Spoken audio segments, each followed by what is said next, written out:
ఇందులో అసూయ లేకపోయినా మాద్రికి సంతానం లేరు, తనకి సంతానం ఉన్నారన్నది కుంతికి ఒక సంతోషదాయకమైన విషయం.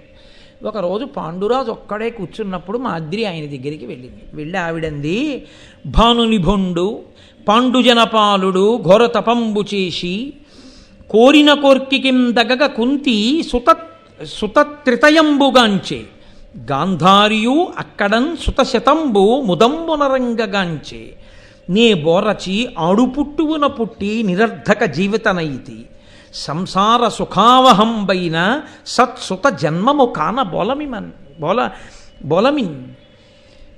అక్కడ ధృతరాష్ట్రుణ్ణి పెళ్లి చేసుకున్న గాంధారికి 101 సంతానం, ఇక్కడ మిమ్మల్ని కట్టుకున్నటువంటి కుంతికి 3 సంతానం. ఒక్క ధృతరాష్ట్రుడు పాండురాజు అన్నదమ్ములు పెళ్లి చేసుకున్న ఆడవాళ్లల్లో అసలు సంతానం లేకుండా మిగిలిపోయిన దాన్ని నేను ఒక్కదాన్ని. లోకంలో ఎవ్వరికైనా ఆడపుట్టువ పుట్టి నిరర్ధక జీవిత, ఆడదానిగా పుట్టి బిడ్డల్ని పొందకపోతే ఆ జీవితము నిరర్ధకమైపోయినట్టు కదా. కాబట్టి నాకు మాత్రం అమ్మ అనిపించుకోవాలని ఉండదా? కాబట్టి కుంతికి ఏ మంత్రం తెలుసో ఆ మంత్రం నాకు ఉపదేశం చేయమనండి, మీరు అనుమతించండి, మీరు ఏ దేవతల్ని పిలవమంటారో వాళ్ళని పిలిచి నేను తల్లినవుతాను.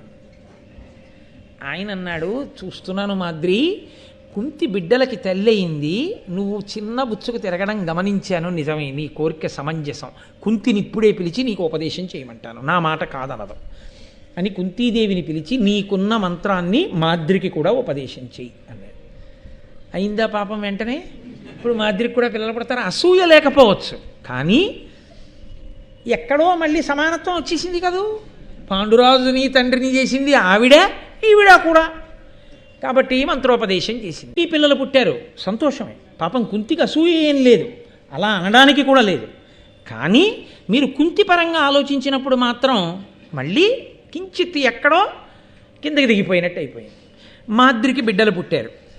ఆయన పాండురాజు గారు అన్నాడు, ఈ లోకమునంతటినీ కూడా రక్షించేటటువంటి మహానుభావులు అశ్వినీ దేవతలు, వాళ్ళిద్దరిని స్మరించు, వాళ్ళిద్దరి వలన బిడ్డల్ని పొందు. ఆవిడ ఇద్దరిని స్మరించింది, ఇద్దరు వరం ఇచ్చారు, దాని వలన నకుల సహదేవులు పుట్టారు. చాలు, నీకు కవల పిల్లలు పుట్టారు చక్కగా, 2 పిల్లలు, ఆవిడికి 3 పిల్లలు.